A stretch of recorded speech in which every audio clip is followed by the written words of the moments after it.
श्री दुर्गा सप्तशती। सप्तम अध्याय। चंड और मुंड का वध। ध्यान। मैं मातंगी देवी का ध्यान करता हूँ। वे रत्नमय सिंहासन पर बैठकर पढ़ते हुए तोते का मधुर शब्द सुन रही है। उनके शरीर का वर्ण श्याम है।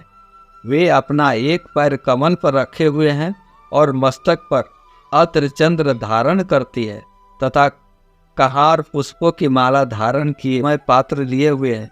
उनके बदन पर मधु का हल्का हल्का प्रभाव जान पड़ता है और ललाट में बिंदी शोभा दे रही है।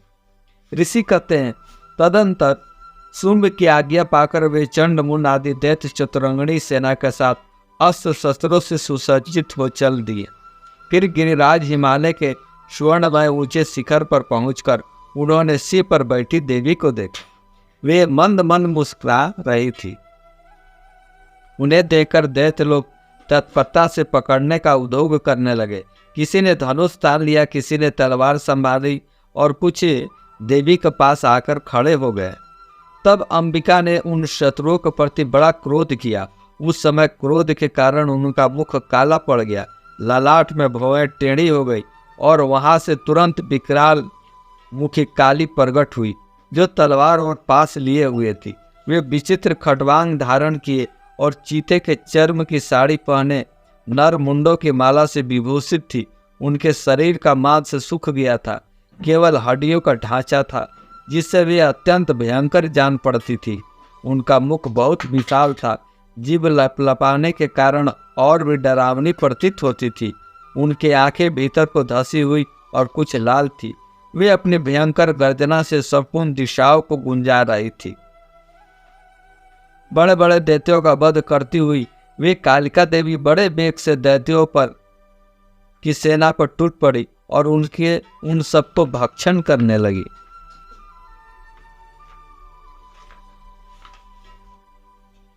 हे पार्श्व रक्षकों, अंकुशधारी महावतों, योद्धाओं और घंटिका सहित कितने ही हाथियों को एक ही हाथ से पकड़कर मुंह में डाल लेती थी।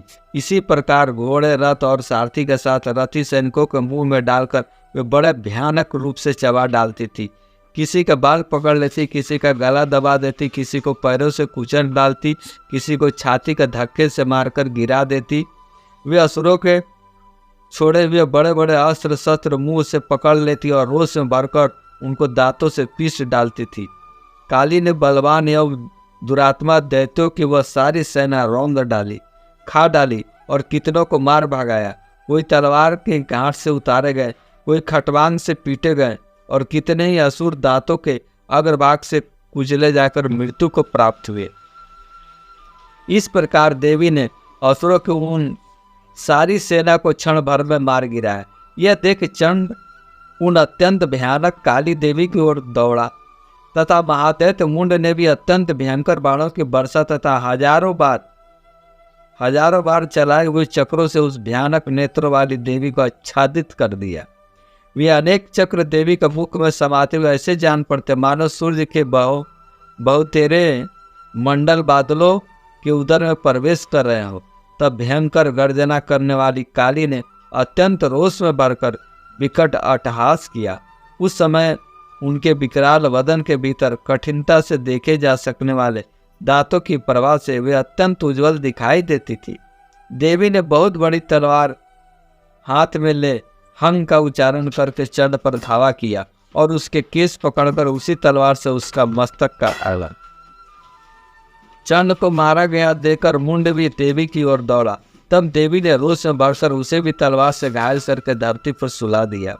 महाप्रक्रमी चंड और मुंड को मारा गया देख मरने से बची हुई बाकी सेना भय से व्याकुल हो चारों ओर भाग गई। तदंतर काली ने चंड और मुंड का मस्तक हाथ में ले चंडिका के पास जाकर प्रचंड अट्टहास करते हुए कहा, देवी, मैंने चंड और मुंड नामक इन दो महापशुओं को तुम्हें भेंट किया है। अब युद्ध यज्ञ में तुम शुंभ और निशुंभ का स्वयं ही वध करना।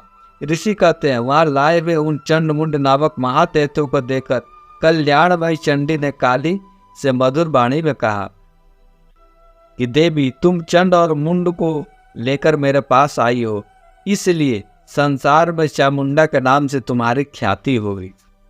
शेष अगले अंक में।